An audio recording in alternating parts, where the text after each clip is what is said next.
ये मसाले रख के सफ़ेदी कर दिए ताजी ताजी।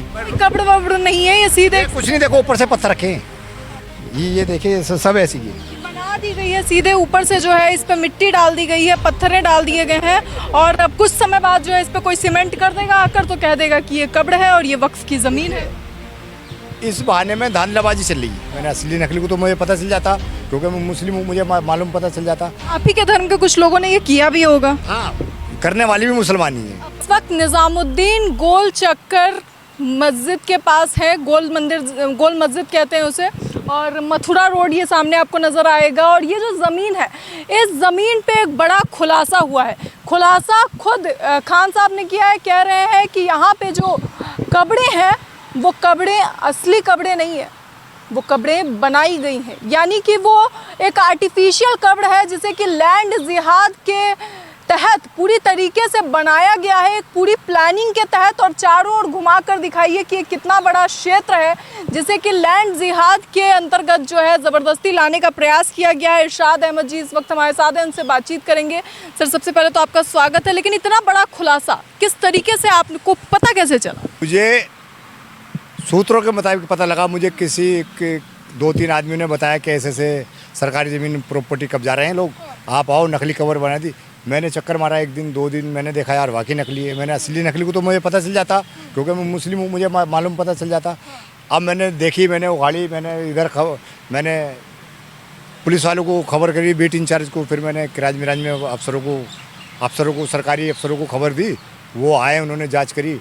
मैंने उनसे कहा भाई ये हटवाओ, नहीं तो मामला ख़राब हो जाएगा, हिंदू मुस्लिम हो जाएगी तो क्या फ़ायदा होगा, ये सरकारी लैंड है।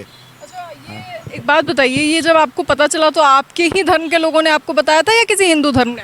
नहीं, मुझे बताया था मेरे धर्म के लोगों ने। तो एक बात बताइए, लोग बार बार कहते हैं कि आप ही के धर्म के कुछ लोगों ने ये किया भी होगा। हाँ, करने वाली भी मुसलमान ही है। अब बताइए। वो ये जानते हैं कि हाजी जी हटवा सकते हैं, हाजी जी इसका मोर्चा चलाते हैं, अवैध अतिक्रमण विरोधी मोर्चा चलाते हैं, तो ये इसके हेड हैं, तो ये हटवा सकते हैं। तो मैंने आके 10-12 कब्रें थी यहाँ, देखो उधर पत्थर भी हैं, उधर ये कमरा ही बना हुआ है, ये सरकारी ज़मीन में, ये सब ये सब सरकारी ज़मीन पे जो है ये कब्रें देखिए बनाई गई, ये ताज़ा बना। जी हाँ, ये फील्ड ही दिखाऊंगा मैं आपको मैडम, बहुत बड़ा फील्ड है ये असली नकली है, नकली होगा इसमें कुछ नहीं है। क्या है? हाँ, मतलब समझिए कि ये उसी धर्म के लोग कर रहे हैं जो अपने ही धर्म के लोगों की भावनाओं को आहत करना चाहते हैं। किस तरीके? ये मसाले रख के सफ़ेदी कर दी है ताजी ताजी, ये ऐसा सीमेंट वगैरह करके जो है इस पे सीधे उन्होंने पेंट मार सीमेंट, ये सीमेंट ही हुआ था, ये बड़े बड़े पत्थर लगे हुए उधर। अच्छा। जी, तो मैं कब्र वब्र नहीं है, ये सीधे कुछ नहीं, देखो ऊपर से पत्थर रखे हैं, ये आपको दिख रहा होगा, ऊपर से पत्थर रखे हैं। मैं खुद आया था, तो यहाँ पे लोगों को पता लगा, हलचल हुई, सरकारी अफसरों को पता लगा, मैंने उनसे बातचीत करी, भाई इसे हटवाओ, खाली करवाओ। तो फिर एक पुलिस वाले ने, साजू नाम है, साऊ, उसने खुद लेवल लगा के हटवाई। 10-12 कब्रें थी। खोद के नहीं दिखाया, निकाला आपने कहीं पे खोदा हो, पता किया हो कुछ? खुदी वगैरह भी है? देखिए ये सब ऐसी थी, ऐसा कुछ नहीं है, ये कुछ नहीं है यहाँ पे।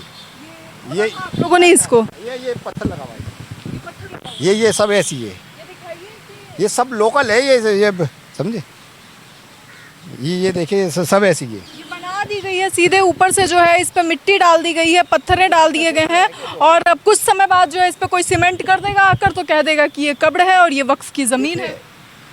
इस बहाने में धांधलाबाजी चल रही है, ये घोटालेबाज हैं, ये 60 से 70% मुसलमान ये चाहते हैं ये सरकारी ज़मीन हड़प लो, कब्जा कर लो। अब क्या करेंगे, वो धीरे धीरे यहाँ मकान बनाएंगे, झुग्गी बनाएंगे, 10 साल वो मिली भगत से ये बत्ती ले लेंगे, समझे जी, पानी ले लेंगे, फिर कहेंगे हम मीटर जमा कर रहे हैं, हम ये कर रहे हैं। तो ऐसा नहीं हो, सरकार अपनी ज़मीन पे ध्यान रखे, DDA भी ध्यान रखे, PWD भी ध्यान रखे, MCD भी ध्यान रखे, और ऐसी ऐसी कच्ची मार्केट लगी जगह घेर रखी है। मैं यही काम करता हूँ, मैं लैंड मेरे पास बहुत है जो मैंने देख रखी है। कुछ समय बाद कहते कि ये वक्फ की ज़मीन। हाँ, ये जहाँ हम खड़े हो गए हमारे आदमी, वो हमारी हो गई, ये हिसाब इन लोगों का। ये फिर कह देंगे कब्रिस्तान है भाई, तुम क्यों आए हुए यहाँ क्या लोगे? ये देखो लकड़ी डाल रखी, ये सब कब्जा करने का इरादा है इनका। यहाँ तो कुछ भी नहीं है, तो अभी कपड़े थे, बहुत बेशुमार कपड़े डाल रखे थे, कब्र यहाँ 10-12 कब्रें थी। ये देखो, ये आप लोगों ने हटवाया? ये सब हटवाई मैंने। और इस रोड भी हमने देखा है, थोड़ा सा आ जाइए, दिखाइए। आइए सब, कैमरामैन आइए, तुम्हें दिखाता हूँ मैं। ये पूरी जो ये कब्रें बना दी गई, तो इनका क्या मकसद क्या है? मकसद क्या, लैंड कब्जा करने का। हाँ, ये कब्जा करने का है ज़मीन। दिल्ली में एक तरफ लगातार ज़मीन माफिया, दिल्ली में एक तरफ बुलडोजर एक्शन हो रहा है और दूसरी तरफ दिखाइए किस तरीके से पूरा एरिया है इसको कब्जाने के लिए किस तरीके से यहाँ पर जो है अभी शुरुआती कदम ही थे कि यहाँ पर जो है पहले ये कपड़े बनाई जा रही थी और अब इसके बाद जो है ये लोग यहाँ पर करते कि आकर कोई टेंट डाल लेता, कोई टेंट गाड़ लेता और कहता कि हम यहीं रह रहे हैं 10 से 15। देखिए अभी एक यहाँ तुफेल नाम का बंदा है, उसने एल इंडो की ज़मीन 7-8 बीघे की कब्जा रखी, यहाँ बराबर में टच में है। वो पता क्या करता है, उनने गाड़ी की पार्किंग बना दी इतनी ज़मीन की, शाम को गाड़ी जमा खड़ी करता, ऑटो खड़े करता। सरकारी ज़मीन है, सरकारी ज़मीन है, सरकारी ज़मीन है। कोई वो लाया, वो बिहार से आया हुआ है। ये इसके अंदर कब्र है, ये सब ऐसे ही बना रखा है लोगों ने, ये सब ऐसे ही बना रखा है अपने उसके लिए। और इसमें जो नाम लगाते हैं वो किसके नाम हैं? अजी सुनो, ऐसे अगर इसमें अगर तुम्हें कब्र बनानी है, मज़ार बनाना, तो अपनी ज़मीन खरीद के बनाओ ना। सरकारी ज़मीन में क्यों बना रहे हो भाई? किसने आदेश दिए तुम्हें सरकारी ज़मीन में बनाने के? किसने ऑर्डर दिया? अपनी ज़मीन में कुछ भी करो। अगर किसी के पास ज़मीन नहीं है और वो कहीं दफना दे, एक बात बताइए। कब्रिस्तान है जगह, कब्रिस्तान में दे रखी, ये कब्रिस्तान थोड़ी है। और ये परमानेंट भी चीज़ नहीं होती, इसको हटा सकती है सरकार आराम से? जहाँ ज़रूरत पड़ेगी वहाँ हटाएंगे, जहाँ ज़रूरत पड़ेगी वहाँ हटाएंगे, वहाँ हर चीज़ हटती है। अगर सरकारी ज़मीन पे कोई कब्रिस्तान बना दे उसे भी हटा वो भी सकती हटा है सकते हैं, क्यों नहीं हटा सकते? सरकारी ज़मीन में बगैर परमिशन के तो है ही नहीं। एक बात बताइए, अगर आप जो कर रहे हैं उससे आपके धर्म के लोग आहत नहीं होते? होएंगे तो मेरा क्या लेंगे? आओ तो मैं बता, नाराजगी होगी। नाराजगी बता तो रहा, जिसकी ये मजार जो घेरता था ना, उसने एक गाय बुला के बांधी थी, 1-1.5 साल की। मैंने गौशाला भिजवाई जहांगीरपुरी। पता उसने क्या कहा, एक भारतीय जनता पार्टी वाले के महामंत्री से आके, शौकीन भाई से, उसने कहा हाजी इरशाद को समझा लो, अन्य हम उसको गोली मार देंगे। अच्छा, मैंने आना बंद नहीं करा, वो मेरे सामने नहीं आते। आपको गोली मारने की धमकियां मिल रही है ये करने के बाद? सूत्रों के मुताबिक पता चला। अच्छा, लेकिन एक बात बताइए, अगर धमकियां मिल रही है तो आप नहीं सोच रहे कि आपके धर्म का फायदा होगा इससे? फायदे से मतलब नहीं है। ये सरकारी जो लैंड खाली करानी है मुझे, किसी हाल में भी। वो किस किस के गोली मारेंगे? मोर्चे में मेरे बहुत हैं। ये आपके धर्म के लोगों के खिलाफ नहीं है? हैं क्या चीज़? आप जो कर रहे हैं उनके खिलाफ? मैं उनके खिलाफ नहीं कर रहा हूँ, मैं देश हित में हूँ। देश हित में होना चाहिए। दिखाते हैं आपको कि यहाँ जो है ये भी मज़ारे वज़ारे बना रखी है इन लोगों ने। और ये बात बोली ना, हाथ पैर तोड़ने की, गोली मारने की, उसका नाम मुस्तकीम है। अच्छा, ये देखिए, ये खुलकर नाम भी बता रहे हैं कि किसने जो है इनको मुस्तकीम है। मोइन उसका बेटा है बड़ा, नदीम उससे बड़ा बेटा है उसका, 3 बेटे हैं उसके। मुस्तकीम है जिसने ये बात बोली है। आपको मरवाने की, मतलब मरवा देंगे जी।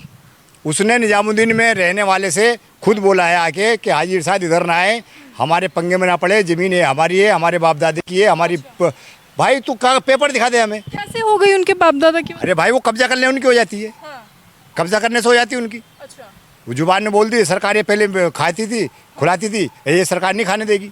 अच्छा, ये असली है? ये जो ये इसमें कुछ नहीं है, ऐसे रंग पोता कर देने से क्या हो? ये झाड़ू वाड़ू भी रख रखा है, कोई रह रहा होगा इसका मतलब? क्या हुआ? यहाँ रहते थे ये आके, खाट वाट पड़ी थी, यहीं पे टेंट लगा लिया है? अरे यहीं पे खाट वाट थी, ये तो मेरे आने से हटी। अब चाहते हैं कि बस तंबू लगा के यहीं पे अपना आज ये झुग्गी डाल लेते हैं, ये फिर रेड़ी खड़ी करते हैं। एक इधर तुफेल खाने, तुफेल खान ने पता क्या 25-30 ऑटो लगते हैं उसके अंदर किराए पे, 25-30 रेड़ी लगती हैं, जितनी आइसक्रीम निजामुद्दीन में बिक रहे हैं सब रेड़ी उसके अंदर किराए पे, गाड़ी किराए पे। 1.5 से 2 लाख रुपए महीना किराया आता सरकारी ज़मीन का। पूरा व्यापार चल रहा है उस सरकारी ज़मीन। बदमाशी इस एरिया का। पत्रकार मोदे चले मत जाना अकेले दो अकेले, वो घर में बंद करके मारता पत्रकारों को। अच्छा, जी हाँ, मैं आपसे बता रहा हूँ, आप ना समझे, इतने समझदार नहीं है। कभी आप आगे पीछे चले जाओ, वो 10-12 लेडी से रखता है, रेप के केस लगवा देता है। अच्छा, हाँ, वो फिरौती का काम करता है, वो बहुत तेज माइंड का आदमी है। और इस तरह के इंसान को मतलब क्यों उस पर कोई कार्यवाही नहीं होती? आप लोगों ने कभी कंप्लेंट नहीं की? भाई अब हम जाएंगे ना, अब हम देखेंगे। एक पत्रकार गए थे, विनोद शर्मा, उसने ऑफिस में बंद करके मारा था। सिर्फ चौथा स्तर है मीडिया का, भारत का चौथा स्तर। जब चौथे स्तर को मार सकता है तो उसकी पावर कितनी होगी? मतलब बताइए, खुलेआम किस तरीके से सारे क्राइम को अंजाम दिया जा रहा है, वो भी सरकारी ज़मीन पे। उसके बावजूद इन जैसे लोग जब आवाज़ उठाते हैं और ये लैंड जिहाद को रोकने की कोशिश करते हैं तो इनको जो है मारने की धमकी मिल रही है। अब क्या करें? हम बनने से नहीं डरते। हम आज भी आए हुए हैं यहाँ, आए ना, कौन कौन मारेगा गोली से हमें? हम आए हुए, देखो। ये है भारत का मुसलमान, ना कि वो जो कहते हैं कि हम यहाँ 20 साल से रह रहे हैं, 30 साल से रह रहे हैं और ये ज़मीन हमारे बाप दादा की हो गई। इसे लेकर आपकी क्या राय है? अपनी राय कमेंट बॉक्स में ज़रूर बताएं। ऐसी तमाम खबरों के लिए देखते रहें न्यूज़ हंकर।